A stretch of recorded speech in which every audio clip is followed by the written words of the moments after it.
Oi, gente, tudo bem? Então, eu tô aqui, né? Não sei como que tá essa gravação. A casa tá meio caótica. Eu já tô pra fazer esse vídeo faz um tempão, desde pelo menos semana passada.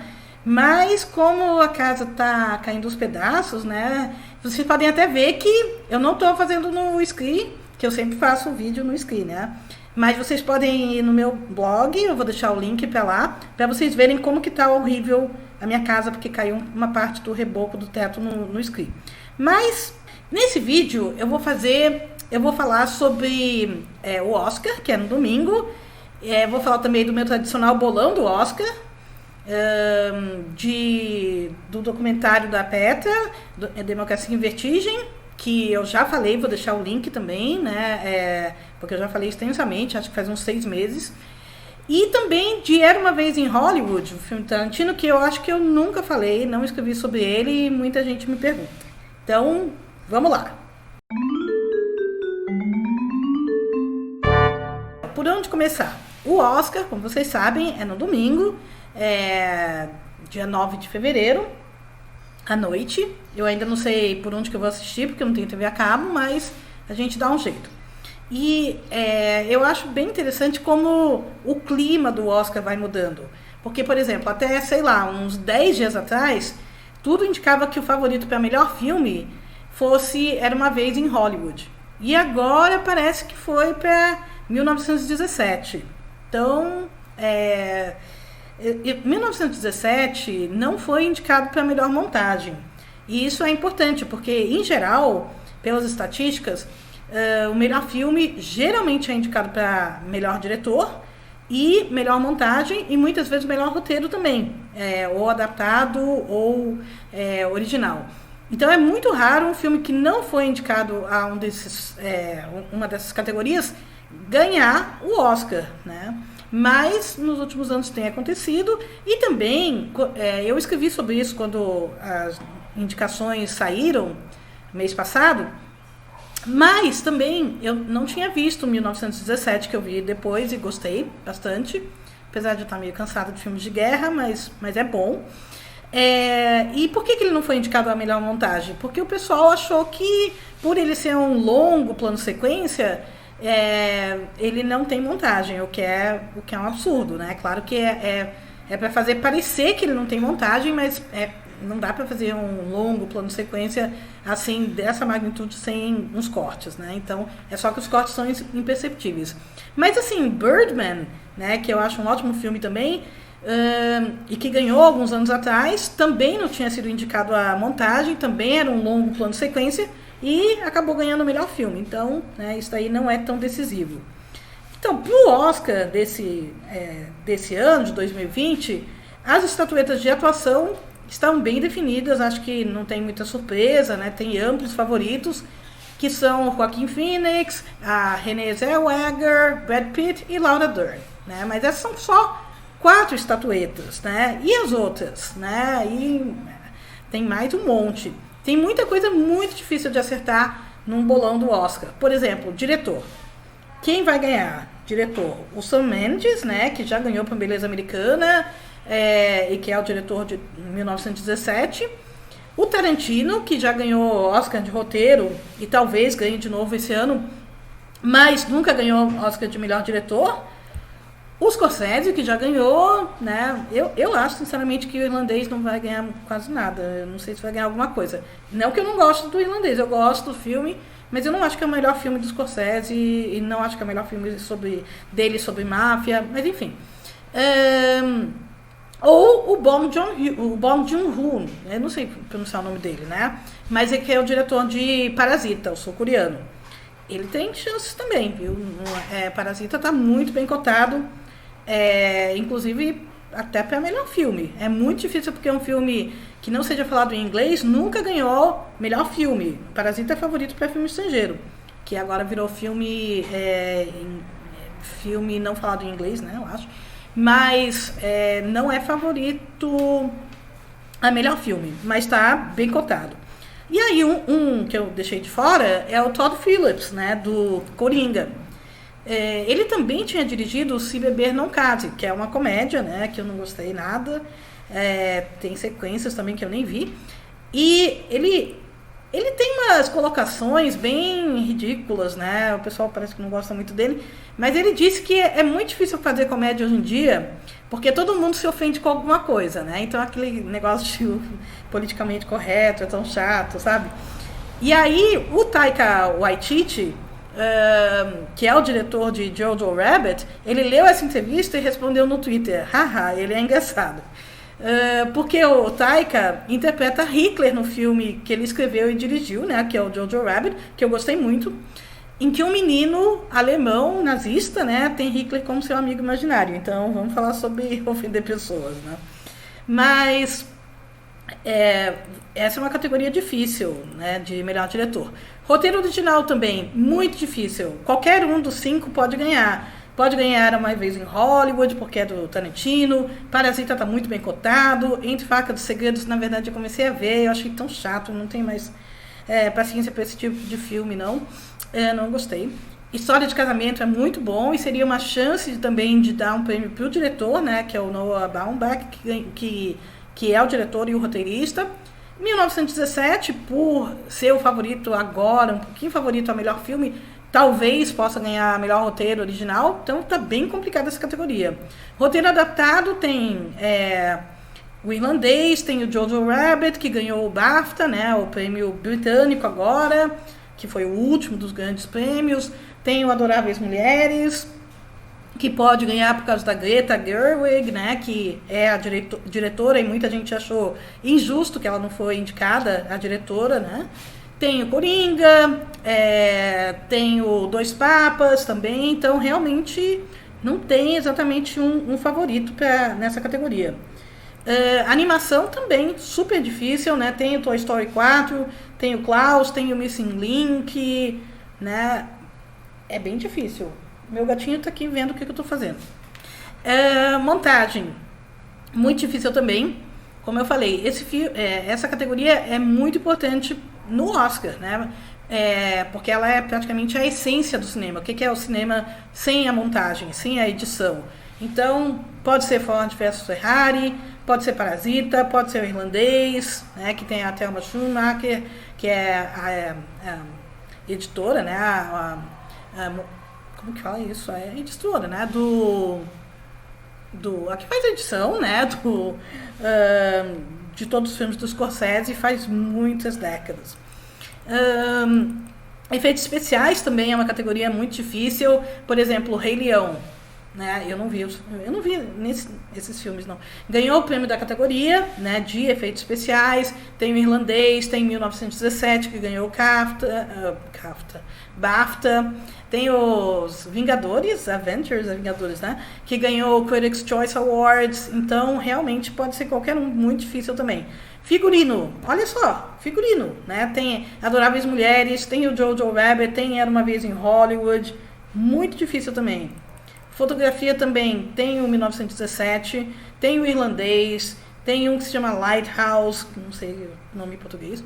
Então, também, difícil de prever. E design de produção, que antes era direção de arte, agora é design de produção, tem também muitas possibilidades, né? Era Uma Vez, Parasita, 1917, o Irlandês. E os indefectíveis, né? Aquelas estatuetas que a gente nunca sabe o que significam exatamente, qual que é a diferença entre uma e outra, eu pelo menos nunca sei, que é a mixagem de som e edição de som, né? Geralmente um filme ganha os dois, mas é difícil. Então, será que vai ser 1917? Porque filmes de guerra costumam ganhar essas categorias, ou será que vai ser Ford versus Ferrari, que é um filme super barulhento, né, sobre, como o nome diz, né, sobre carro, corrida de automóveis. Eu vi o filme, eu gostei bastante, né, mas não é o meu tipo de filme, né, ver um filme sobre carros, mas os atores são muito bem, eu achei interessante. Bom, e aí chegando ao nosso principal interesse esse ano no Oscar, que é o documentário, né, o prêmio de documentário. Então, gente, o documentário, que é a parte mais, talvez, importante desse Oscar, porque a gente está torcendo por Democracia em Vertigem. Então, é uma categoria um pouquinho diferente, porque É uma comissão que escolhe os 5 indicados, né, a melhor documentário, e depois que essa comissão escolheu, ou seja, ela tem que ver, é forçada a ver todos esses 5 documentários, aí abre para toda a academia, né, que tem, acho que hoje em dia tem quase 8 mil votantes, que cada pessoa que já foi indicada, né, em cada ano e que está viva ainda, pode votar. Então são quase 8 mil membros, que é muito mais gente do que qualquer outro prêmio, né? Muito mais do que o BAFTA, muito mais do que o Globo de Ouro e tudo mais. Então é muita gente. Então, aí esses 8 mil votantes vão escolher. E as votações ainda estão abertas, parece que até sexta-feira todo mundo pode votar. O que isso daí significa? Que como não é a categoria mais popular do Oscar, né? Como é documentário, e muita gente acaba não vendo todos os documentários, porque você não tem que provar que viu os filmes para poder votar, né? Então você pode ter visto 2 filmes e votar, escolher quem você quis, né? Então, o que isso aí quer dizer? Que geralmente o filme mais badalado, né, o documentário que mais gente está falando sobre, é talvez o filme que tenha mais chance de ganhar. E nesse momento, eu acho que ninguém está falando mais de um documentário do que Democracia em Vertigem por causa do Bolsonaro, né? Então, e por causa do governo brasileiro que está fazendo toda a propaganda contra, né? E atacando a PETA e tudo mais. Então, que é uma total violação à liberdade de expressão, né? Aos direitos humanos, né? O Feliciano falou que quer colocar ela numa lei contra a segurança nacional, sei lá, é tanta besteira que não dá nem para acompanhar, mas todo dia tem alguma coisa. Isso aí está sendo noticiado pela imprensa internacional, então saiu no The Guardian, saiu no New York Times, saiu em um monte de lugares. E aí, gente, né, isso aí é propaganda gratuita para a Democracia em Vertigem, que todo mundo está assistindo, né, e vendo que o governo brasileiro está fazendo campanha contra o filme. Que é a primeira vez, né? Na verdade, porque, o filme foi indicado ao Oscar, né? A primeira vez que um documentário brasileiro é indicado nessa categoria, tem chance de ganhar e o governo está fazendo propaganda contra, né? E atacando a PETA, o que é ridículo. Mas está fazendo propaganda a favor também, realmente está dando popularidade. Mas eu acho que ainda não é o favorito, talvez o favorito seja American Factory, porque é o primeiro filme produzido pela empresa dos Obama, né, da Michelle e do Barack, que é sobre americanos trabalhando para os chineses nos Estados Unidos. Também tem o For Summer, que também é um dos favoritos. Mas o For Summer e a Caverna, The Cave, os dois são sobre a guerra na Síria. Então, de repente, né, um anula o outro, não sei. Mas o For Summer ganhou o BAFTA, né, junto com o American Factory, parece que são 2 prêmios do BAFTA. O Honeyland é sobre um apiculturista na Macedônia. Dizem que é um filme muito bonito, mas, né, eu não vi. E o Democracia em Vertigem não ganhou muitos prêmios, mas não está impossível realmente que ganhe o Oscar. Aí tudo isso, por que eu tô falando tudo isso? Porque eu tô falando do meu tradicional bolão do Oscar, que eu organizo faz, acho que mais de 30 anos, 32 anos, e começou assim, eu tava com a minha família, né, meus pais, meus irmãos, e a gente sempre assistiu o Oscar, e eu acho que era 88, 89, por aí, e a gente decidiu fazer um bolão entre nós 5, né? Que eram os 5 que estávamos assistindo o Oscar. Quer dizer, antes do Oscar, né? E a gente decidiu apostar nas principais categorias para ver quem tinha... Ver quem ganhava, né? E aí, o meu pai, meu amado pai, que não tinha visto nenhum dos filmes daquele ano, ele ganhou o bolão. E aí foi insuportável, porque ele passou o resto do ano brincando e falando assim, sempre que vocês precisarem de indicações, né, críticas de cinema e tal, é só falar comigo. Então isso era o que o meu papi falava. Mas pegou, né, a gente fez o bolão do Oscar, eu fiz todo ano, até que eu abri um pouco mais, né, acho que foi na década de 90 que eu é colunista de um jornal em Santa Catarina, né, que eu era crítica de cinema, cronista de cinema. Então, muitos leitores participaram e desde então tem gente que ainda participa, né, desde aquela época, muito legal. E aí, claro, né, quando comecei o meu blog, que foi em 2008, aí abri para o pessoal do blog, né, quem quisesse participar, e aí a gente fez dois bolões, na verdade, um que é o pago e o outro que é o grátis. Então, o pago é o seguinte, o pago tem mais graça, né, gente? Porque a gente está postando alguma coisa que não seja um tapinha nas costas, que é um pouquinho de dinheiro, e é bem pouquinho, tá? Não dá para largar o emprego, não dá para enriquecer com o meu bolão do Oscar. Mas o valor, né, para você apostar vai ser R$25, que é o preço de um ingresso de cinema, acho que num dia bem barato, né, um ingresso inteiro, talvez, não sei, porque eu não vou tanto ao cinema, mas, né, infelizmente. Mas, então, R$25, aí você tem que depositar numa das minhas duas contas, ou no Banco do Brasil, ou no Santander. Isso daí tem que ser pago antes de sexta-feira, né, até sexta-feira. E aí vocês têm que mandar o comprovante para mim, por favor, e também para o Júlio César, porque o Júlio César é um fenômeno, né, é um rapaz de Maceió, que eu conheci só esse ano, pessoalmente, e ele organiza o meu bolão do Oscar desde 2009, então já faz mais de 10 anos. Se não fosse ele, eu não sei o que eu faria, porque antes eu fazia à mão, sabe? E agora vocês vão ver que é só entrar no... Eu vou deixar os links aí, né, para vocês verem as contas e tudo mais, para vocês verem como é simples. Leva 5 minutos para vocês apostarem. E tem que chutar nessas... Acho que agora são 21 categorias, porque... a gente incluiu o melhor documentário. Geralmente a gente deixa de fora, porque são filmes que a gente não tem muita facilidade para ver. São filmes que não passam no cinema, tal. Então, tem 4 categorias que a gente costuma deixar de fora, como curta-metragem, essas coisas. Mas dessa vez, por causa de Democracia em Vertigem, a gente incluiu o documentário, tá? Então, gente, mesmo que vocês não entrem no bolão pago, o que eu recomendo que vocês entrem, tá? Porque todo ano tem alguém que não entra no bolão pago, aí vai, ganha o bolão grátis e fala, putz, se eu tivesse entrado no pago, eu teria ganhado o pago, né? Que não ganha muito também talvez uns R$250, né? 300, não é muito mais que isso. Mas, enfim.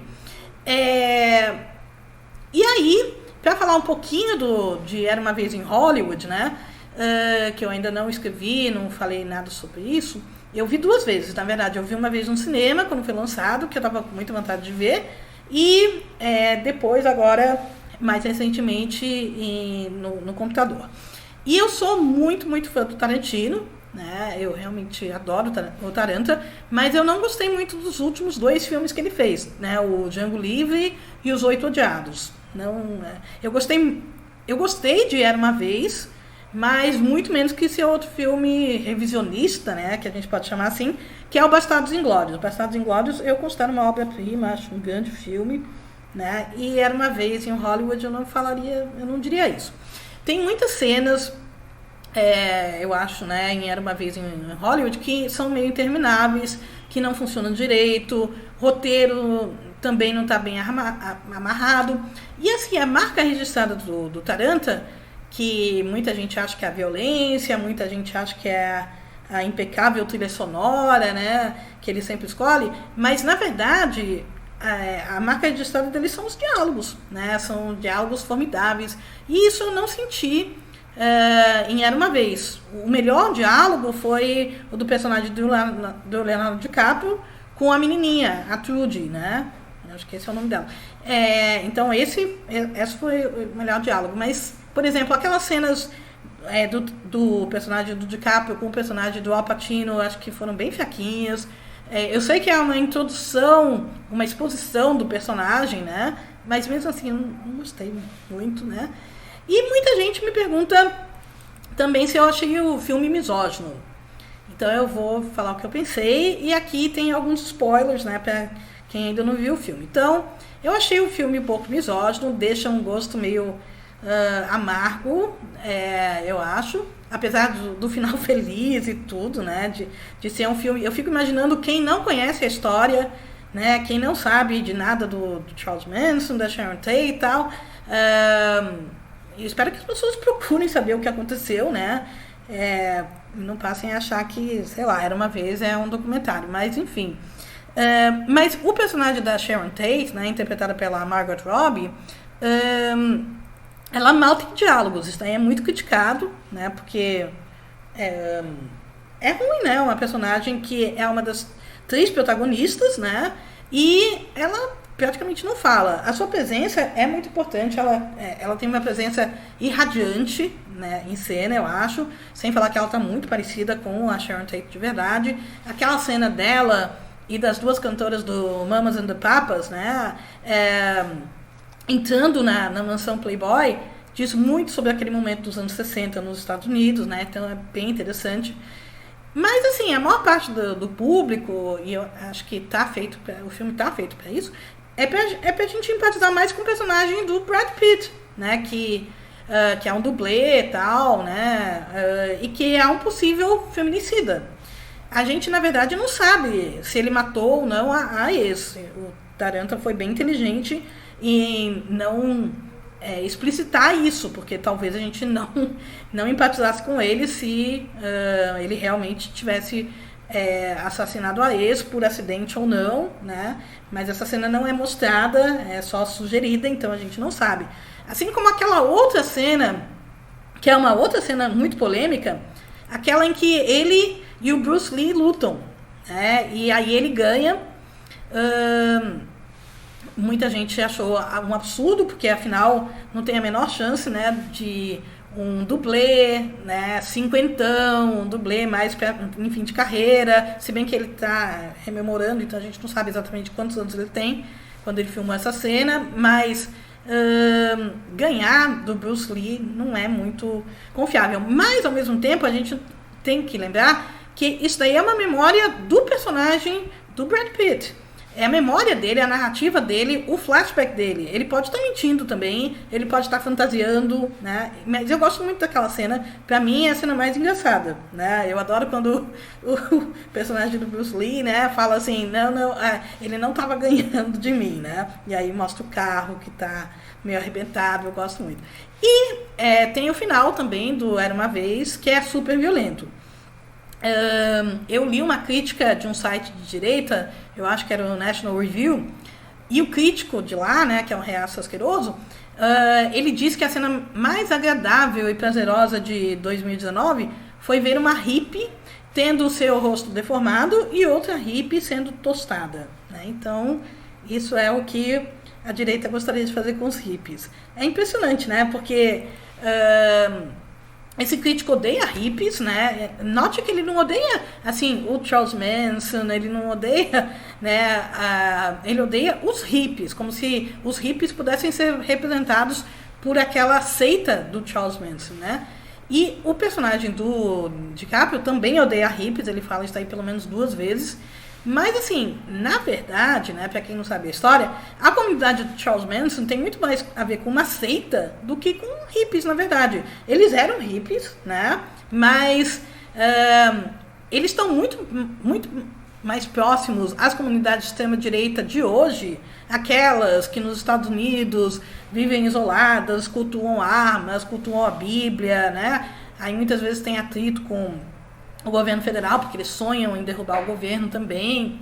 Então, a seita do Charles Manson tem muito mais a ver com isso do que com os hippies em si, né? Que viviam em comunidades sem querer fazer maldade para ninguém e tal. E as comunidades de hoje, né, que não tem nada de hippies, que são de extrema-direita, elas também sonham, são muitas vezes, a maior parte compostas por neonazistas, e elas sonham com uma guerra racial, né?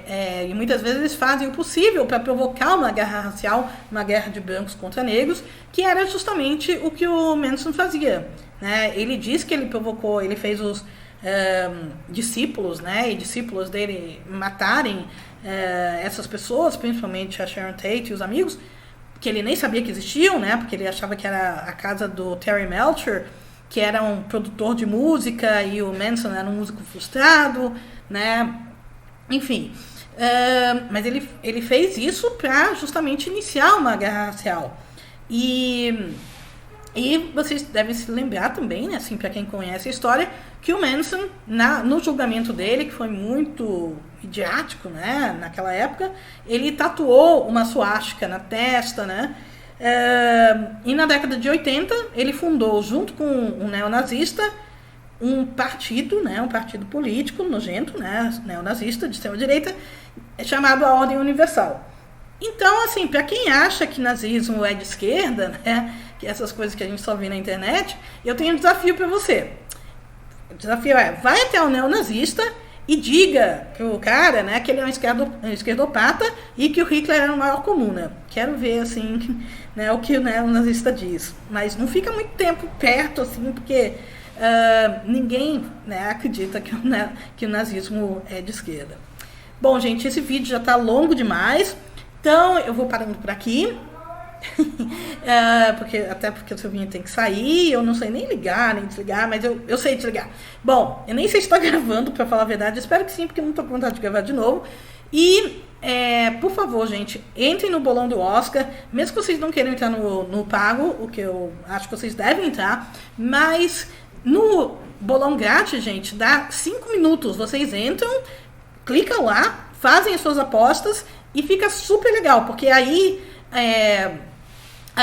eu e Júlia, a gente vai mandar a tabela no sábado para vocês, e aí no domingo vocês podem acompanhar a transmissão do Oscar já com a tabela em mãos, e aí vocês podem torcer por vocês mesmos, né, para ganhar o bolão, torcer pelo Democracia em Vertigem, além de assistir a transmissão. Então, depois talvez eu apareça semana que vem, né, dependendo de como tá a casa, para falar de como foi o Oscar. Então, até lá, gente. Tchau.